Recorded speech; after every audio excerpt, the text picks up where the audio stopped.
In at 5, SCP-096. A humanoid creature approximately 2.38 meters in height, with very little muscle mass and mild malnutrition is how SCP-096 is described on its wiki website. Its jaw can open 4 times that of an average human, and is described as extremely docile. The creature is also described as incredibly dangerous and will kill before returning to its docile state.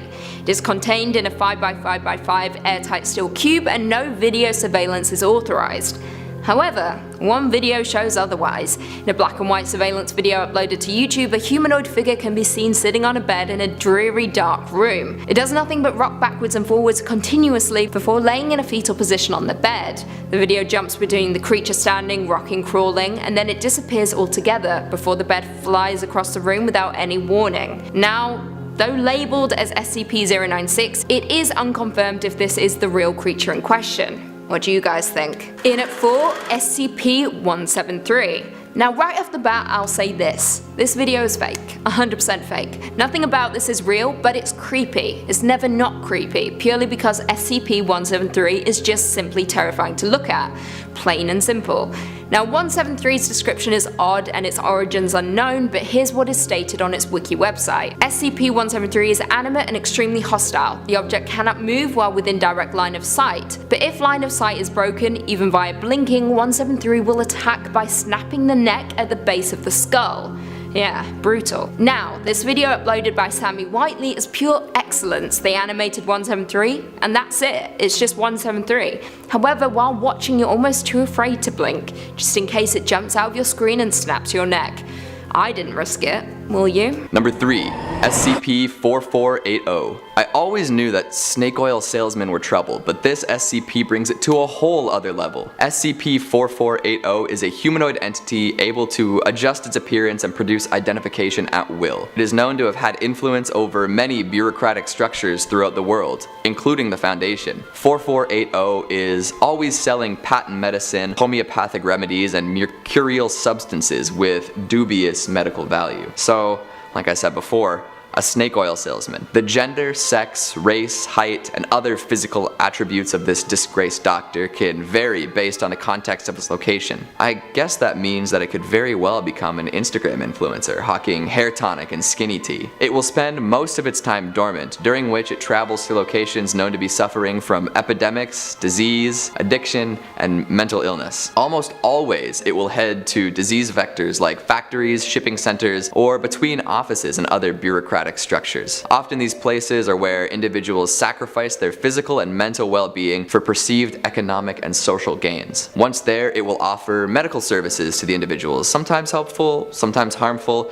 and sometimes with placebo effects. This snake oil salesman really commits to the act. Once accepted by the community, it will begin an activity the Foundation has classified as Vex events. It will use its power to change policies and procedures in organizations to create dangerous and hostile work environments. Laborers will be deliberately exposed to disease and unclean materials. Once this happens, the diseases spread quickly in communities. Depending on the number of casualties caused by these outbreaks, SCP-4480 will gain an increased quantity of its medical merchandise. This could be the motivation for these Vex events, as Dr. Snake Oil over here has been known to self-medicate. It has been around for at least a century, and we're unclear as to how many bureaucratic organizations it has infiltrated. Currently, it's being monitored by the Foundation in a containment facility where it is believed to be acting as Dr. Sam Edwards. If Edwards decides to move somewhere else, the Foundation is sure to follow. Number 2, SCP-2628. I have a creeping suspicion that this one has already evaded the containment procedures put into place by the Foundation. I know a lot of people who exhibit symptoms of contact with this. We're all on our phones and computers so much anyway, and most people probably wouldn't even notice. SCP-2628 is a botnet comprised of an unknown amount of internet-connected devices. It is currently unknown who's responsible for it. Botnet intercepts and falsifies content shown to users of affected devices. The alterations are difficult to predict, but several major trends have been identified. Employment/academic opportunities and social gatherings are altered to seem unappealing or inconvenient, except when they can be performed mostly on the affected device. Content describing negative consequences of sedentary behavior and/or extended computer usage is deleted. Communications expressing concern or disapproval of the user's behavior instead express acceptance or approval. The utility of various activities that conflict with the usage of the affected device, example, sleeping, driving, and bathing, are understated. And services that enable greater usage of the affected device, like online food delivering, telecommuting, and other utilities, are promoted. Outdoor air pollution is overstated, and indoor air pollution is understated. These are all things that would encourage the user to stay indoors and keep on using that device as much as possible. Imagine if all the concerts and parties and work opportunities that you were invited to were changed to look impossible to attend through anything other than your phone. Usually the alterations are believable in both content and presentation, but they do become more dramatic when the device is in use for an extended period of time. These phones are sucking people in and not letting them go. I wouldn't be surprised if it were actually brainwashing and staging people for further manipulation. Matrix, here we come. Heavy use of the infected device actually seems to heighten the mood of users, and there are severe withdrawal symptoms when one is forced to use uninfected devices or perform other activities. Modern addiction at its finest. Devices infected with SCP-3389 may be destroyed or kept for study as necessary, and any civilian known to have used an infected device is given amnetics and a replacement device. Somehow, these measures just don't seem like enough to stop the spread of this botnet. We all know how fast things can go viral. Number 1. SCP-2006. Before we can get into this one, think of the absolute scariest thing you can. Losing a family member, nuclear war, Lovecraftian outer gods. Have you thought of something? Good. Keep that in mind as we proceed. SCP-2006 is an anomalous spherical entity roughly 50 centimeters in diameter when in its default state. It has stated that its goal is to cause feelings of fear and/or horror in as many humans as possible. It can change into any form while pursuing this goal, altering its shape, mass, volume, density, chemical structure, voice, and more. The extent of these abilities is unknown, but assumed to be unlimited. There is no way to damage it. Every month, it must be shown at least one new, extremely low quality horror or science fiction movie containing horror elements. All interaction with SCP-2006 must confirm that it continues to believe that said works demonstrate a superb grasp of horror. All staff coming into contact with it must also take an acting course with a focus on expressing fear and surprise. This is because it will attempt to startle and/or scare any individual that it comes in contact with. After it's been satisfied with the fear being exhibited by personnel, it becomes affable and friendly. Even with its goal being to cause as much fear as possible, it's not so good at judging what people are actually scared of. It's constantly searching for new methods, thus the bad horror movies. It loves taking the form of various entities and villains from horror and sci-fi movies it has witnessed. Are you starting to understand why it only gets to watch really bad, not scary horror? The site director at Site-118 issued a memorandum regarding SCP-2006. I have been getting reports of some of the lax behavior regarding SCP-2006. Many personnel have been heard laughing at SCP-2006 during surveillance when it watches a new movie or when it attempts to scare individuals. Some personnel have been heard questioning why SCP-2006 is classified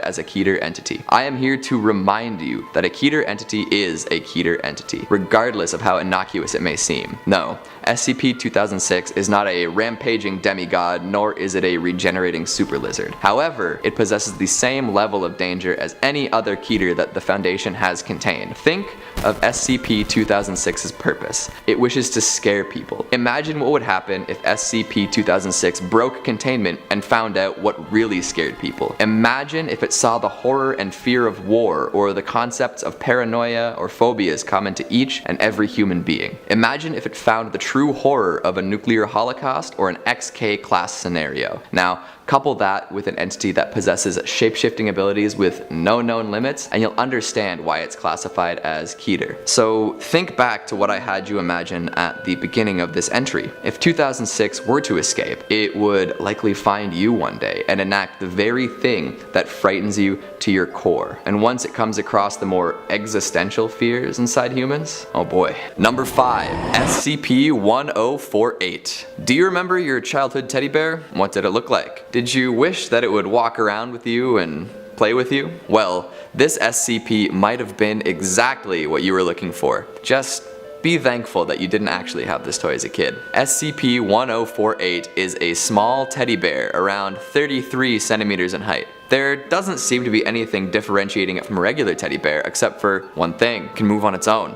It walks around and communicates through a small range of gestures. Affectionate and endearing to people it encounters, it likes to give people little hugs on the leg, likes to dance and jump in place, and it's been known to draw childlike pictures. Direct communication has yet to be successful, and although it will answer yes or no questions, it will not react to lines of questioning about its nature or its origin, nor will it use its artistic abilities to communicate anything beyond showing affection. Seems pretty cute and nice, right? Why should we be worried about this one escaping? Oh, that's right, because it's actually terrifying and bloodthirsty. At one point, this teddy bear was actually classified as safe, but has since been reclassified to the extremely dangerous keter. About 7 months after being secured, anomalous behavior started to be observed. It constructed crude replicas of itself using various materials without anyone's knowledge. Some believe that it used its endearing qualities to lull those around it into a false sense of security. Currently, we know about 3 of its creations, designated SCP-1048-A,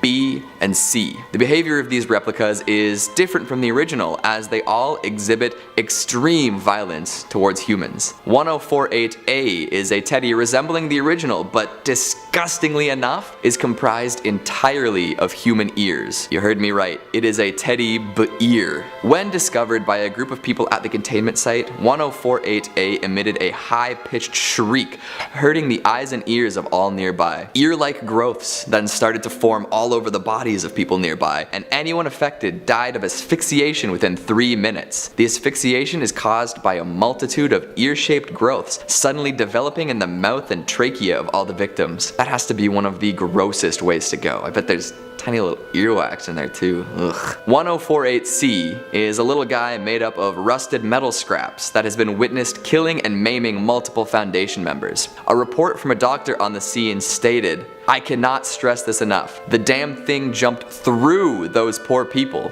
A rusty scrap bear blasting through your chest cavity. Yikes." I don't even want to discuss 1048-B as it is so extremely disturbing, like seriously. The information about this one is actually being withheld from survivors of this incident that are undergoing therapy because it's believed to be something that will be highly detrimental to their recovery. The link to this SCP is in the description, so if you're still curious, you can read it yourself, but don't say I didn't warn you. As of right now, 1048 and its counterparts are nowhere to be found, but it is suspected to be somewhere within Site-24. Let's just hope that it doesn't sneak its way out and find more materials to work with. I'll leave this one with one more quote from Dr. Carver. "This is not a joke. We have no idea what SCP-1048's full capabilities are. Who knows how many of the damn things are out there by now." Number 4.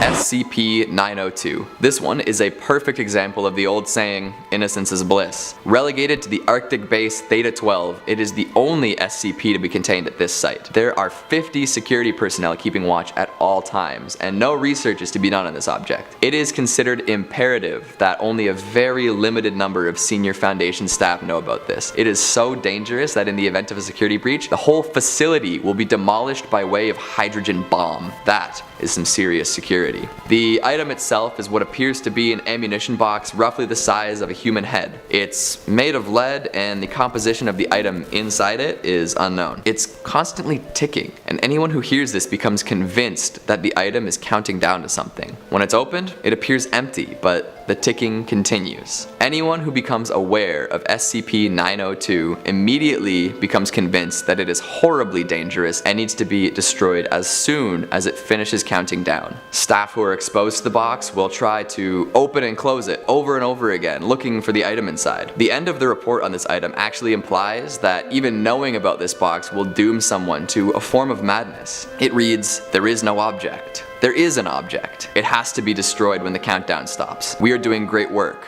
We have to be stopped." Looks like the box has already implanted its mind hooks firmly into that report writer. Suppose that means that I've been exposed to this box as well. And now that I've made this video, so have you. Can anyone else hear that? That ticking? Oh, it can't be me, I'm wearing a digital watch. I mean, we should go find that box. Who's with me? Next up at number 3, SCP-3003. If any of you have a fear of the uncanny, then this one's for you, because if the thought of being parasitically overthrown by a sentient alien bug sends shivers down your spine, then let me introduce you to SCP-3003, otherwise known as the end of history. Essentially, 3003 is an Earth-sized planet 208 light years away from our Earth, but aside from distance, is near identical to our own. However, it possesses a population of over 30 billion and is exponentially more technologically advanced than our civilization, down to one small but significant difference. SCP-3003 is controlled by a beetle-like organism that parasitizes human life and wants to bring Earth under its influence. Because of its ability to enslave human life under its hive mind, the planet of SCP-3003 has become highly advanced and is nearly at the point of becoming an interstellar civilization, where it will arrive on Earth and infect us all with its mind-controlling amoeba-like organisms. The thing is though guys, the 30 billion humanoids already under its control are possibly the happiest people in the universe. They're healthy, they're happy, they don't partake in violent behavior and abstain from military conflict. They have a resistance to pain and diseases and are genetically engineered to be the best spacefaring species that they can be. But they also lack all semblance of free will and self-determination, so get the hell away from my brain, you damn alien bug. Swinging in at number 2, SCP-3007. Whew, this one's a doozy. And SCP-3007 is what is known in the Foundation as an info hazard, a Keter-class info hazard, which in other words means it's really bad. An info hazard by nature wants to be spread via knowledge and awareness, and as we all know, you can't kill an idea. Essentially, 3007 is a simultaneous dream that people have, which exhibits them walking through a strange world, not unlike our own. If they're injured in that world, they're injured in real life. If they die, they die. And there's an entity imprisoned within it that wants nothing more than to bleed out into our world to do the same. It's known as the Red. Now, there's a lot to this skip, and the canon surrounding it is very intricate, but essentially, the Red is an anomalous entity that attached itself to a highly advanced alien civilization that had reached space exploration and stumbled upon it. Over hundreds of years, it used this unfortunate civilization as its plaything, twisting and contorting them into monstrosities and warping their world for its own sadistic pleasure. And guess what? It wants to do exactly the same to our world and is slowly luring people to its awareness through the power of dreams. Currently, the only way to contain this spread is to terminate all people who become aware of the info hazard, and as far as plans concerned, there is none.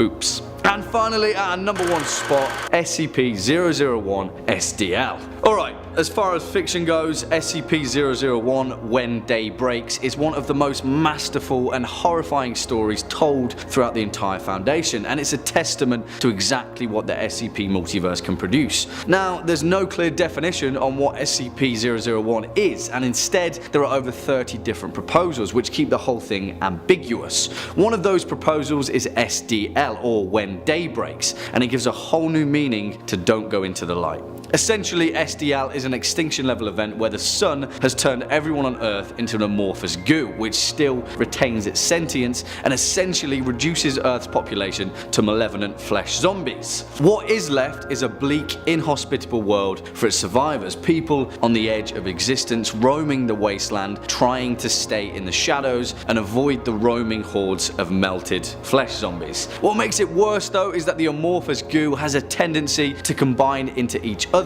meaning that a large bulk of the 7 billion people on the planet have become burbling, breathing masses of sentient, fleshy goo, and they want you to join them to step out into the light and be melted by the sun. Whew. I'd take regular zombies any day. Coming in number 5, we've got SCP-2662. This SCP makes its way out of containment pretty regularly. Thing is, it doesn't really want to. It would be perfectly happy to stay under Foundation custody until the end time, spending most days lazing about and eating on someone else's dime. Unfortunately, that'll never be the case for this strange, stretched out humanoid. 2662 is a 4-meter tall, tentacled individual who tends to wield some sort of psychic influence over the people that spend a lot of time near it. Lots of folks seem to become attuned to its wants and needs over time and feel compelled to act in ways that will please please the creature. That's just the beginning though. If it were just a vaguely eldritch being who wanted to play video games and get the daily newspaper, the Foundation would probably label it Euclid. Hell, maybe even safe. These days, that's not an option though, much to 2662's chagrin. The secondary anomalous effect is the spontaneous generation of religious followings around once a month. 2662 does not choose to make these zealots appear, they just sort of do. So once a month, out of the blue, a group of crazed religious lunatics will attempt to break 2662 out of whatever Foundation site currently houses it. The weirdos then perform all sorts of nasty, violent, and sexual rituals that usually center our cephalopod pal. One such example was a group known as Towards Him, spelled Hymn, blasting into the containment cell, cutting their hands, pleasuring themselves, and then drawing symbols on the walls with a mixture of blood and other fluids. 2662 was horrified when this was happening, but the group seemed quite pleased with themselves. This sort of thing happens often, usually with them taking 2662 out of containment when all is said and done. And no matter how many times the Foundation eliminates these groups, they come back in a different capacity with all prior knowledge of Foundation strategies intact. The poor anomaly just wants some peace and quiet. Coming in at number 4, we've got SCP-2006. As long as everyone follows the rules, we should be okay. Well, at least for a little bit. It really is only a matter of time until this SCP decides it's time to try something new. On a good day, SCP-2006 is an anomalous sphere that just floats around its containment cell. The one and only goal of this anomaly is to scare as many people as possible. Sounds pretty bad now, doesn't it? Add in the ability to shapeshift without any known limits, and you can probably see the impending apocalypse on the horizon. Thankfully, this being is gullible and doesn't really understand what people find scary. You can't read their reactions too well either. Most of the time, it'll try and jump out from around corners to shock new doctors and researchers. It also likes to take the form of Roman from the 50s sci-fi goof fest robot monster. It looks like a gorilla suit with a diving helmet bolted to the top. Not exactly the image of terror. Here's the thing though, the Foundation keeps 2006 on a steady diet of cheesy, unscary fiction in order to keep its curiosity sated. They bring in actors to pretend to be scared when 2006 transforms into rubber suit monsters for the 100th time. This way they can keep it satisfied, thinking that it has successfully terrified some humans. Definitely don't want it getting any bright ideas. Because the day it realizes that causing damage to the Foundation site would cause terror, it's game over. If someone brings in a movie that's a little too real life spooky, we're all doomed. Hell, if it catches on that the folks it's been scaring are simply acting, it might attempt to do something more drastic. And with unlimited shape-shifting potential, it could break free and cause problems with minimal effort. For now, it's quite friendly with folks it's already scared, and the Foundation would really like to keep it that way. Coming in at number 3, SCP-4217. 4217 refers to both the Bismarck, an anomalous German battleship sunk in 1941, and the large cephalopod organism that is fused to the inside of its hull. SCP-4217-B possesses a pair of octopoid eyes which protrude from the base of SCP-4217-A's superstructure, and 12 100 to 200 meter long muscular hydrostats that extend from an opening in the stern. Now, aside from the presence of SCP-4217-B, SCP-4217-A shows no signs whatsoever of damage sustained from battle or subsequent decades submerged underwater. B seemingly operates A's systems. This includes its full armament of 8 main guns, 44 secondary guns, and 12 anti-aircraft guns. B also can operate A's propellers to reach speeds approaching 40 knots, but only while surfaced. This is way too much power for a creature to have and could be incredibly detrimental if you piss it off. While submerged, SCP-4217 achieves locomotion via ejection of water from B's body cavity. Typically, this SCP remains submerged at a depth of 500 to 1100 meters, navigating its territory. However, the SCP will periodically surface and enter a hostile state. During this period, it will seek and attack non-threatening targets. Now, Foundation naval forces are to patrol the SCP's territory with 3 or more battleships under the guise of the British Royal Navy. During a hostile state, naval forces are to engage with the SCP until it reverts to a passive state. Survivors from civilian vessels attacked by the SCP are to be recovered and processed in accordance with maritime disinformation protocols. Coming in at number 2, SCP-1128. SCP-1128 is an entity that manifests as a massive aquatic predator to anyone given a full description of the being's appearance through either spoken, written descriptions, or visual depictions of the being. Persons infected by SCP-1128 will initially exhibit no abnormal behavior, though some cases show a general aversion to activities involving bodily immersion in water such as bathing or swimming. Should subjects become fully immersed in water, they will disappear completely under the surface of the water regardless of the water's actual depth. In most cases, they will reappear moments later in a panicked state and frantically try to leave the water. However, in other cases the water will become become polluted with blood and debris, confirmed to be the remains of the subject. That sucks.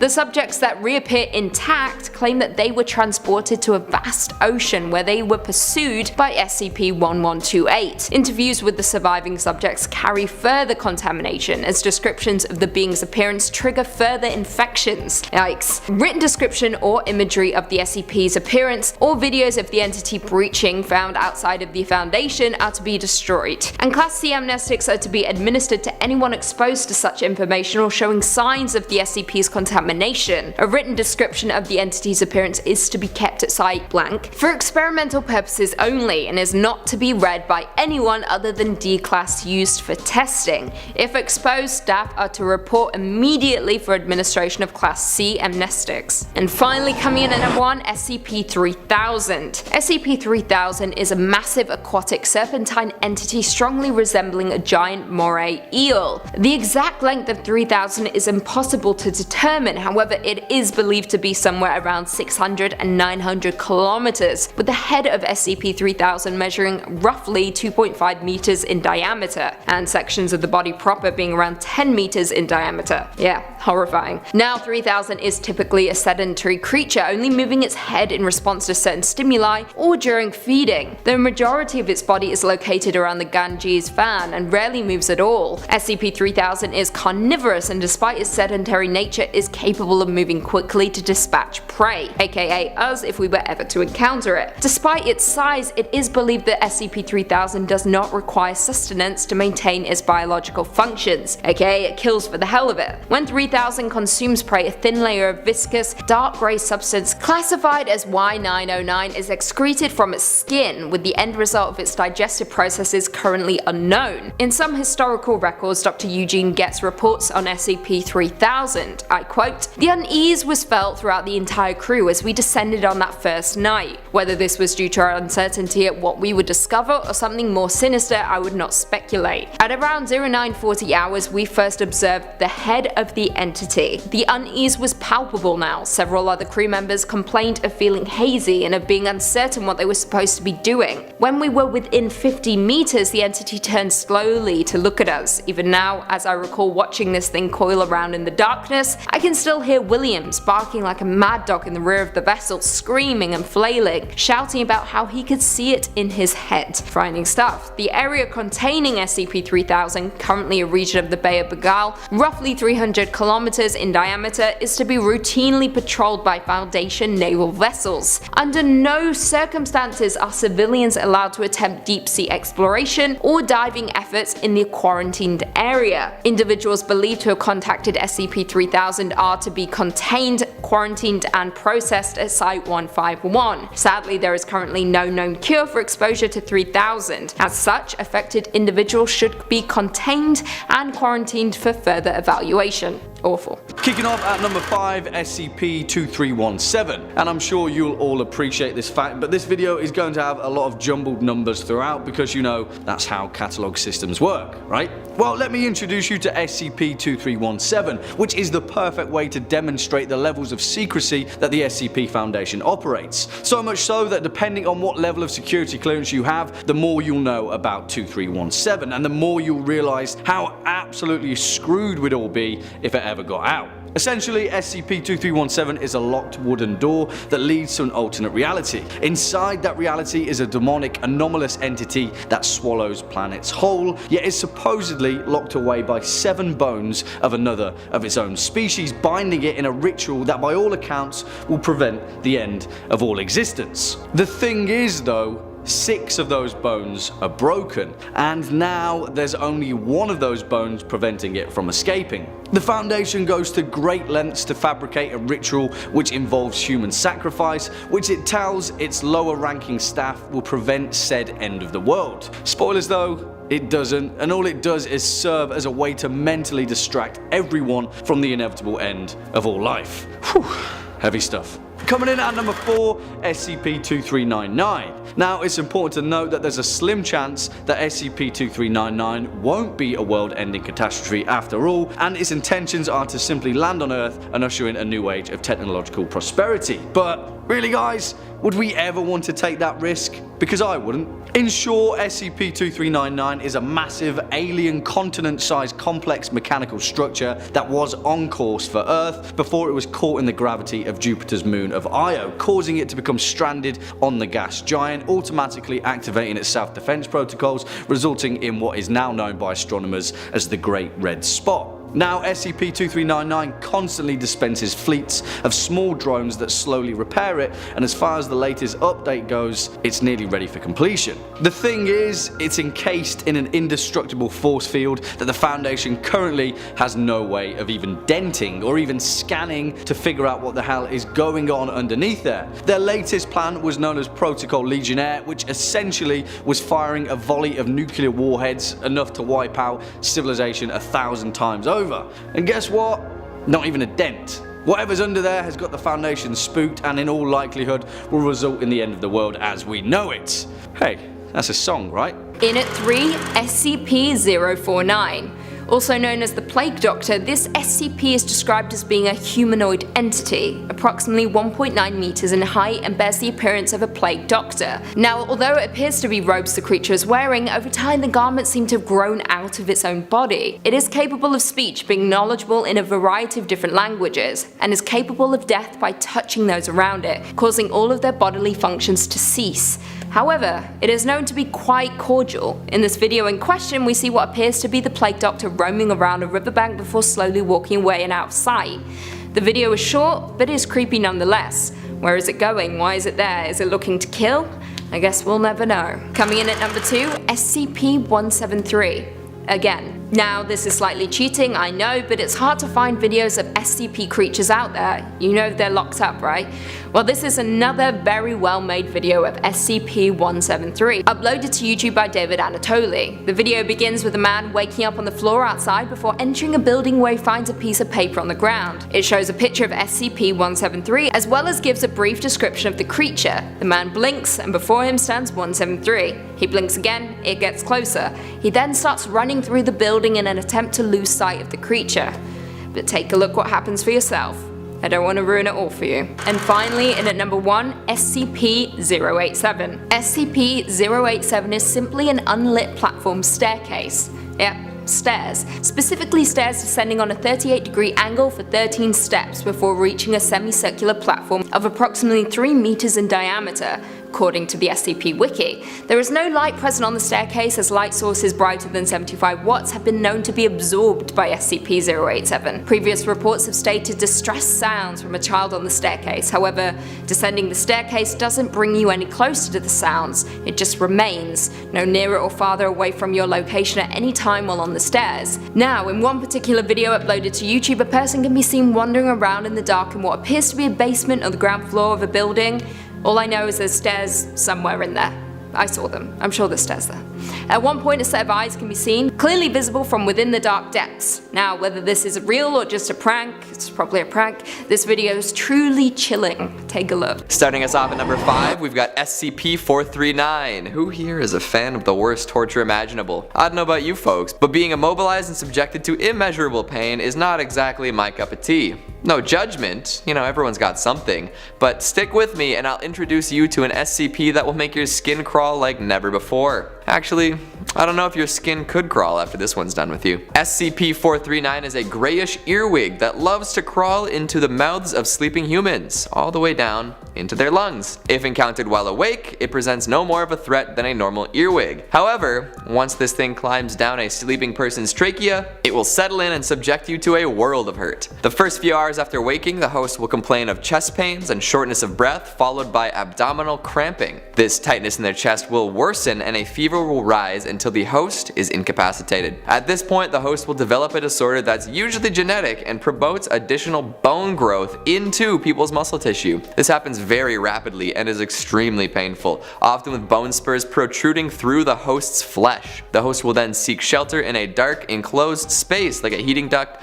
or a cupboard. In the first 3 days, without treatment, the host will become completely withdrawn and immobile due to pain and difficulty breathing. This is the final stage of the transformation on the host's journey to becoming a bone hive. Let that phrase sit with you for a moment. Bone hive. Okay. The host then enters the fetal position and their skeletal structure shifts until they are roughly spherical in shape, while new protrusions anchor them into place. Now unrecognizable, they've been converted into a sort of cage to protect their internal organs and the bustling new earwig colony within. The earwigs will preserve little bits of the brain and digestive tract to ensure that these organs still function, and they actually use the host's intestines to process materials into a nutritive slurry for the colony. The queen will produce between 20 and 30,000 offsprings as workers, drones, and warriors, just crawling around inside your bony body. Eventually a new queen will emerge and the colony will burst forth from the hive in search of a new host. And when I say burst, I mean they'll actually tear their way out. All but the queen will die over the next little while, and then the host will eventually starve to death. Yes, the host is actually still alive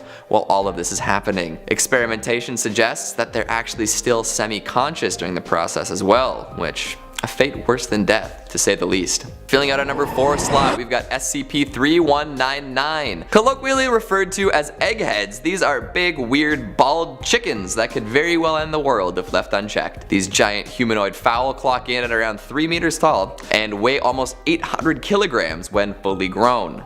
They're thick. Just look at their SCP picture. They can run at speeds averaging 25 kilometers per hour, and upon contact with a human or animal subject, they will liquefy the internal organs and bone structure. This disgusting cadaver will then be brought and fed to the younger eggheads. Their reproductive cycle is what causes them to be so fearful, as there doesn't seem to be a limit to how many times these things can reproduce. They seem to do this asexually as well, meaning that they can just go on and on without, any other contact. So get this, any instance of 3199, fully grown or not, has an egg in them at all times. They will produce them often through a process in which the egg passes through the stomach, up the esophagus, and then it is vomited out of the mouth along with a viscous red corrosive substance. While this is happening, the chicken folk show extreme discomfort and emit sounds not dissimilar to screams. These large, rubbery off-white eggs are extremely resilient and have proven to be resistant to blunt force trauma, pressure in excess of 180,000 pounds per square inch, high-precision blades,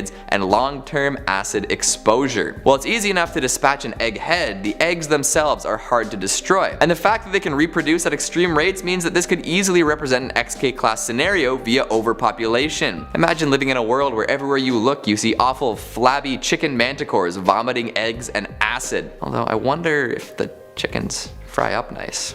That could be useful. Coming in at number 3, we've got SCP-035. In order to keep this porcelain mask contained, the Foundation keeps it in a sealed glass case no less than 10 centimeters thick. The case is then placed in a room made of steel, iron, and lead. Doors are triple locked, and at least 2 armed guards are posted outside of the metal cube at all times. Nobody's allowed in or out under any circumstances. Then, every 2 weeks, it has to be moved to a new sealed case, and the old one must be disposed of. It seems as though this should be enough to contain anything, but it still isn't enough. There are slip-ups, and 035 has made it out on multiple occasions. It's constantly dripping corrosive fluid from its eyes and mouth, which will decay pretty much anything it comes into contact with. Glass seems to last the longest without totally falling apart, thus the thick glass case. Anyone who comes within a few meters of the mask will feel compelled to put it on. Doing so fries the brain and replaces their personality with that of the mask. The host body will then decay until it is no longer functional. When possessing a body, 035's personality shines through. It claims to have been present at many momentous occasions throughout history and loves to convince people to become its servants. It uses this ability to rally support and attempt to escape Foundation custody. Multiple escape attempts have led researchers to permanently seal the mask away, but this only served to make it angry. An aura of negativity surrounds the mask now, compelling anyone who enters the space around it to attempt suicide. All of the walls surrounding 035 secrete a strange black substance too, consisting of blood and unknown contaminants. The goop is highly corrosive, like the stuff coming out of the mask, and threatens the structural integrity of any room it's kept in. With both the negativity aura and the ability to summon secretions, it's only a matter of time before the mask makes another great escape. Coming in at number 2, we've got SCP-096. There's no stopping this one.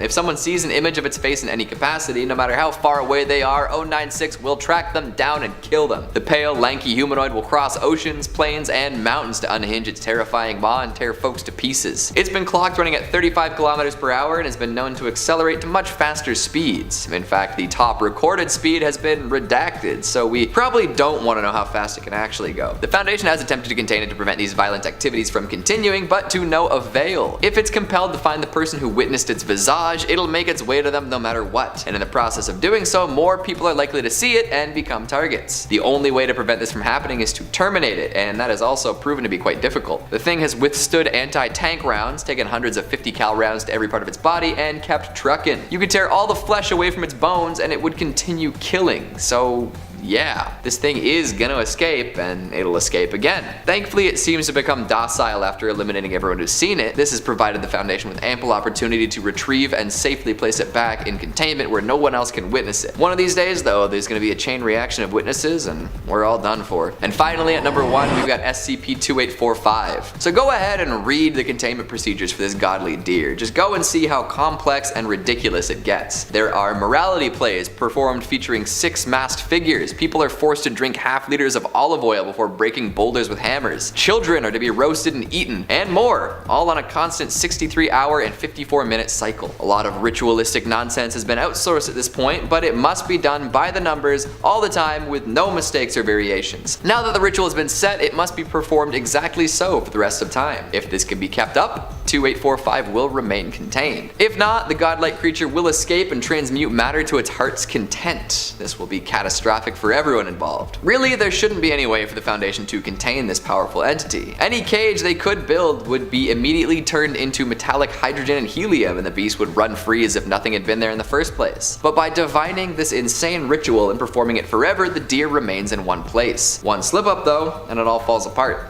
Let's see how long they can keep it up. Number 5. Eastern State Penitentiary. Starting off the list is Eastern State Penitentiary. It was a prison built in Philadelphia that wanted to stand out from the rest of the American penal system, trying out a new method of punishment called the Pennsylvania system. Well, do tell, what is the Pennsylvania system? It's not pleasant and has absolutely nothing to do with cheesesteaks. The Pennsylvania system refers to imposing the prisoners to solitary confinement all of the time, 24/7. The prisoners lived alone, ate alone, exercised alone, and were only ever allowed to interact with prison guards. When they were being transported or moved around the prison, the guards would make them don black hoods. Guess it's not nearly as sunny in Philadelphia as Frank Reynolds would have you believe. Now this might not surprise you, but this was not a terribly popular system with inmates. The miserable conditions made the inmates' lives horrendous, but the prison didn't care too much. The system only ended up collapsing in 1913 due to overcrowding in the prison. But Eastern State didn't let this stop them from acting sadistically, and really, if anything, just inspired them to get a little more creative. Prisoners would have their tongues chained to their wrists. Unruly, troublesome prisoners would be chained to chairs for days on end. They would douse prisoners in freezing cold water, and perhaps worst of all, would trap prisoners into a pit they affectionately nicknamed the Hole, where they'd be kept in the darkness for weeks on end.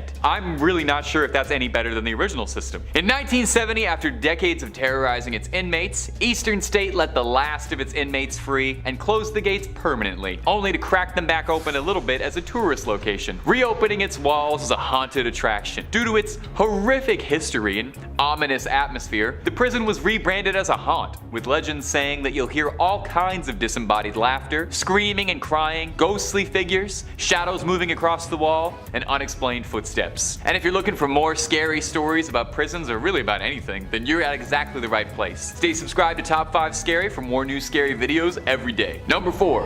Ohio State Reformatory.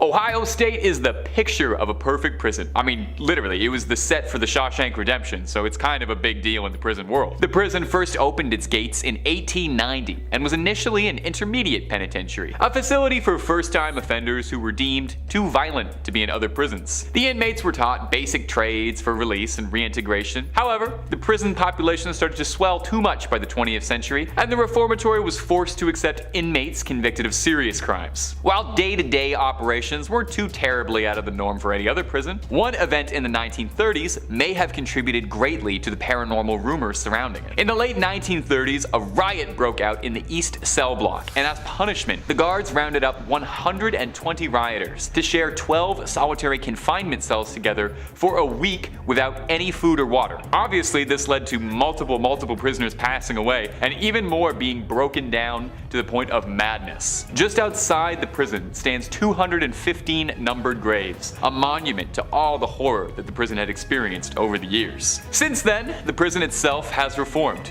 rehabilitating itself much like Eastern State as a haunted house. Visitors and tour guides who walk through Ohio State report feeling inexplicable chills while walking through the prison's walls. Witnesses say they hear cell doors slam and see dark figures. Those brave enough are welcome to take the prison's tour and attempt to track down spirits of their own, or if you're feeling particularly festive for the Halloween season, you can try the Haunted Prison Experience, a guided tour replete with animatronics and actors for that haunted house feel. Coming in at number 3, we have SCP-4616. This one's kind of an odd one, even for an SCP. It's a humanoid entity with superhuman strength and speed, and it actively avoids and destroys any and all surveillance equipment, meaning that nobody has actually acquired any high-resolution images or video of it. Hangs around farmhouses with properties that include wooded areas. It'll chill out at the edge of the woods during the day and wave with its right hand at anyone present, but it'll retreat into the woods if approached. At night, it leaves the woods to inspect the farm. During these expeditions, 4616 will actually do useful farm work. It'll rearrange objects and sometimes damage property and livestock. It will also bang and scrape on the farmhouse trying to gain entry. Any farmhouse resident who's outdoors during the nocturnal excursion will be abducted by the beast. Never taking more than one person during any given night, it will then drag their victim into the woods. Anyone who attempts to leave the property will be abducted as well. In fact, if anyone other than the farm's residents attempt to enter the property, they'll be beaten to a literal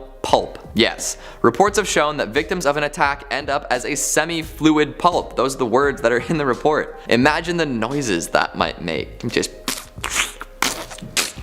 if the farmhouse that it's monitoring becomes empty or otherwise defunct, it will move on to the nearest wooded farmland and begin again. For the longest time, abductees were never recovered from the woods once abducted. However, more recently a ring of 37 oak saplings appeared on the lawn of a Foundation-monitored farmhouse. At the base of each tree was what appeared to be a freshly dug grave, and inside was a well-preserved human body. Acorns had been implanted in the victims while they were still alive, and the tree was allowed to grow within them, developing a complex network of roots deep into their bodies. It's unclear as to how long the victims were alive with the trees growing within them. For now, the Foundation is staffing the current farmhouse with D-class personnel with agriculture experience, cycling new members in via hidden tunnel. They're expected to return to the farmhouse by sunset and remain indoors until sunrise. They've noticed that 4616 has become a little more aggressive though. Coming in at number 2, we've got SCP-1155. More cursed graffiti, called us street sweepers. 1155 manifests as a work of street art depicting the form of a humanoid owl creature. It has sinewy forelimbs, claw-like hands, and often tends towards a predatory stance with eyes that seem to follow the viewer, kind of like any given portrait in a haunted house. Anyone who sees this image is compelled to investigate more closely, and if they approach within 2 meters, they will be subjected to a violent attack. This attack generally takes around 6 seconds and involves lacerations, dismemberment of extremities, whole or partial removal of soft body parts, and penetrating head trauma consistent with those inflicted by a large beak or talons. These attacks will not occur if the victim remains in sight of another person, and if the sightline is re-established while the attack is underway, it will halt. This is not recommended though, because the victim will die regardless, whether through shock or blood loss. If the attack is allowed to conclude, both victim and painting will vanish. There is yet to be an instance of victim retrieval, but the painting itself will reappear somewhere within 7 days. Whenever discovered, the area surrounding the painting must be quarantined, as completely enclosing it causes the relocation process to happen quickly. If you attempt to destroy or paint over it, it will also relocate. The Foundation constantly observes 1155 from a remote location while doing their best to keep civilians away from danger. Has anyone seen Velvet Buzzsaw? And finally at number 1, we've got SCP-4666. For this last one, let's get into the Christmas spirit, hey folks? 4666 is a long-lived humanoid of unknown origin. It's over 2 meters tall and appears to be an extremely emaciated, naked man of European descent. Capable of instantaneous or near instantaneous teleportation to any location north of 40 degrees north latitude, the Foundation has no idea how to properly contain this one. Every year, this SCP will become active for a period of 12 days between December 21st and January 2nd. This is known as a Weissnacht event. 4666 will appear at dwellings in 1 or more locations, always at family homes and isolated rural areas. The family must have at least 1 child under the age of 8, and that area must have snow cover that lasts the duration of the event. For the first 7 nights nights, children will report seeing it somewhere near the family dwelling, whether watching from across a field or at the edge of a nearby forest. They will also report waking up and seeing it watching them sleep through the window. Nights 8 through 11 will involve family members hearing footsteps coming from the roof or attic and an unpleasant odor permeating throughout the house. No cause will be found, making the parents suspect that they are being stalked or haunted. On the 12th day of Christmas, 466 gave to me 2 scenarios. The more common scenario involves all family members being killed, save for one young child who is then kidnapped. It will inflict incapacitating injuries to the family members while they sleep and then herd them into a single room where it kills them all ritualistically in front of each other. The kidnapped children are brought to an unknown location and forced to make toys. If they don't work hard enough, 4666 will kill them or hurt them very badly. The remains are then used to make more toys. Yikes. The less common 12th day involves the family remaining unharmed and the children receiving gifts in the form of toys crafted from these remains of human children. Bad Santa, my ass. This thing gives Krampus a run for its money. Joy to the world and all that jazz. Coming in at number 5, SCP-054-FR. 054-FR is a phenomenon occurring in some waves off the western coasts as well as some eastern coasts. It is characterized by the physical transformation of effective waves to resemble the jaws of a great white shark. This SCP is capable of remaining unnoticed until it is almost too late to act. It is capable of forming on waves at least 4 meters tall, but the maximum height of which it can reach is unknown. Effective waves are capable of rolling at 3 times the speed of non-effective waves if a non-aquatic animal of a human being is situated between SCP-054 and the closest coast. Appearances of this SCP are growing considerably if the previously evoked individuals are situated at a distance of at least 250 meters from the coast, whether they are swimmers, divers, or aquatic vehicles of moderate size, with the most common victims having been surfers. Injuries caused by SCP-054 are similar to that which could be accomplished by a great white shark, but with the pressure being directly proportional to the height of the effective wave. Injuries in 68% of cases occur during the collapse of the wave over the victim. Reported injuries have been as simple as a removed limb to total disappearance of the victim. The only method of avoiding injury is to dive under the wave before impact. An exclusion zone has been established around all shorelines where an occurrence of SCP-054-FR have been observed. Only personnel with a clearance level of 3 or higher may enter the containment zones, and only for experimental purposes. Access is forbidden to any and all civilians under the pretext of conducting research on a population of marine animals. Sneaky stuff, this is why I don't go in the ocean, ever. There's something lurking. Coming in at number 4, SCP-3389. SCP-3389 is a man-made lake located in the northeastern United States near the town of Pennsylvania. Any human being entering SCP-3389 will, after a variable amount of time, not exceeding 10 minutes, be pulled beneath the surface of the water regardless of the depth at which they were standing. A few minutes after being submerged, a statue of the subject's exact likeness will rise from the water in their place. These statues are unremarkable beyond their anomalous origin, consisting of a synthetic resin and concrete mixture and giving color by standard household latex paint. Upon discovery by the Foundation, there were at least 47 of these statues scattered around the lake, all in various states of decay. 13 currently remain, including that of a Dr. Blank. It is currently unknown how many instances are present prior to containment. Speaking of containment, all building, private and public land in a 10-kilometer radius around SCP-3389 have been purchased by the Foundation and designated Provisional Site 91. All roads and pedestrian pathways leading to the SCP are to be cordoned off and maintain a patrol of armed guards. An electrified chain link fence topped with barbed wire has been erected in the immediate vicinity surrounding 3389. 8 guard towers, each occupied by no less than 2 armed Foundation personnel and equipped with security cameras, have been erected to watch over the SCP at all times. Back to the statue though, if any instances of the statue's collapse, personnel stationed in the surrounding guard towers are to terminate any emerging statues instantly. No entities emerging from the lake are to reach beyond the chain link fence. If any personnel are apprehended by an instance of SCP-3389, every attempt is to be made made to terminate them before they can be pulled into the water. Number 3. Missouri State Penitentiary. Once dubbed the bloodiest 47 acres in America, it is no surprise at all that Missouri State Pen is home to all kinds of rumors to be haunted by the souls of its former inmates. The prison was nicknamed The Walls, and shortly after its construction was already home to 2,000 inmates, doubling that size in the progressing years. The prison was home to several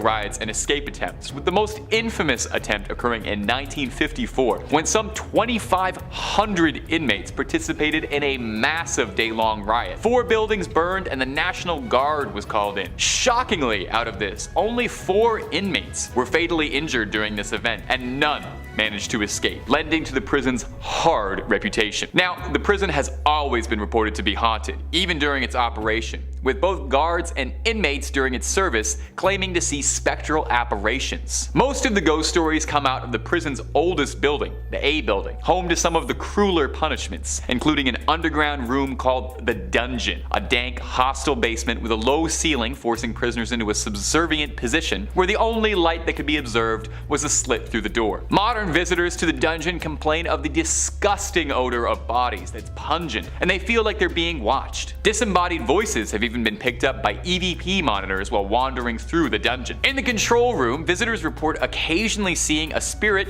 called Fast Jack, a medical practitioner from the prison's operating days, who can be seen appearing as a ghastly figure holding a clipboard and a white lab coat, frantically scurrying around the control room trying to carry out some duty from when he was alive, slamming lockers and opening doors. Several ghost hunting groups over the years have investigated the Missouri State Pen, including legendary ghost hunting hero Zach Baggins and the Ghost Adventures crew, finding mysterious voices and what looked like shadow people wandering the halls. Although the bloodiest 47 acres in America might have dried up and the walls are now open to the public, for the inmates who are still impounded there, it's as terrifying as ever. Number 2. West Virginia Penitentiary. Almost heaven. West Virginia. Blue Ridge Mountains and haunted prisons. The Appalachians might be home to one of the most beautiful parts of the United States, but West Virginia Penitentiary is anything but. In 1863, after West Virginia seceded from Virginia Classic, the new fledgling state needed its own prison, and Moundsville, West Virginia, was chosen as the home for their new state pen. The prison's conditions were unlivable. West Virginia Penn frequently made the Department of Justice's top 10 violent prisons in the country. Idea for a new video. An infamous spot in the prison was known as the Sugar Shack, a small rec room for the inmates that served as a hotbed for all kinds of violent illegal activity. The prison is also home to a famous electric chair that an inmate was forced to build, nicknamed Ol' Sparky. Ol' Sparky is still standing there today. In the 1950s, the prison was so overcrowded that 3 prisoners at a time would be shoved into one cramped 7 by 5 foot cell. The men were kept like animals in cages. Riots and violent outbursts were fairly commonplace. The prison was overcrowded, dilapidated and run down, and staffed by overwhelmed guards. Eventually, the prison would be forced to open its gates, decommissioning as a prison and shipping all of its inmates elsewhere. The building still stands and is used as a training facility for law enforcement officers, but it's been said that the spirits of those whose lives ended here still wander. Hunters report equipment malfunctioning walking by the Sugar Shack or any of the cell blocks where the more violent inmates were housed. Reports of banging on the walls late at night, as well as random screams, are fairly commonplace too. The prison was reportedly haunted while inmates still populated it, with some of the earliest stories of hauntings stemming from the 1930s. It's thought that the prison was built on top of an indigenous gravesite of the Adena people, which has led to some speculation as perhaps an explanation for the hauntings. Like most of the prisons on this list, if you're curious enough yourself, West Virginia Penn is available to visit for tours, and you can even pop by the Sugar Shack and Ol' Sparky. And finally, number 1, Alcatraz. Alcatraz might very well be the United States' most infamous prison. On Alcatraz Island, just outside of San Fran, lies the notorious jail, built to house America's most deadly inmates, like Al Capone, Arthur Barker, or George Kelly. It was home to a legendary breakout that was made into a film, Escape from Alcatraz, and also set the stage for Michael Bay's action classic The Rock, which was about breaking into Alcatraz. The prison was built to drain the hope out of inmates, to break the spirits of the most rebellious inmates, and was legendary for its awful conditions. Tiny cramped cells in different guards and frequent bouts of violence and riots were all commonplace. It was once referred to as the Great Garbage Can of San Francisco, where every other federal prison prison dumped their worst apples. So it's no surprise, given its brutal conditions, that the island is home to several spirits and hauntings from souls that just can't move on. Most ghost investigators report that the hottest spot for paranormal activity in the building is cell 14D, a cell that was also nicknamed the Hole. Gotta wonder if they borrowed that from Eastern State. It was where the most unruly prisoners would be kept when they were being difficult. It's been said that even walking by 14D, you'll immediately feel something's wrong, as if a dark presence or energy is in the room with you. An inmate once spent his last days in 14D, screaming that he was being hunted by an otherworldly creature. Visitors report hearing crying and moaning while walking through cell blocks A, B, and C, where most of the population would have been kept. It's said that a ghost named the Butcher walks through these halls after an inmate named Butcher Malkowitz, a mob hitman, was whacked by another inmate. Now, if this isn't enough haunting for you, some dark tourists also report hearing discordant, disembodied banjo strumming, thought to be a holdover from the spirit of Al Capone, who used to play his banjo in the prison band. Although the prison was decommissioned in 1963, it reopened shortly after, now as a museum and a haunted tour popular with Bay Area locals and visitors curious about learning about one of America's darkest prisons and perhaps its most haunted. Visit if you dare, but just make sure you're able to leave.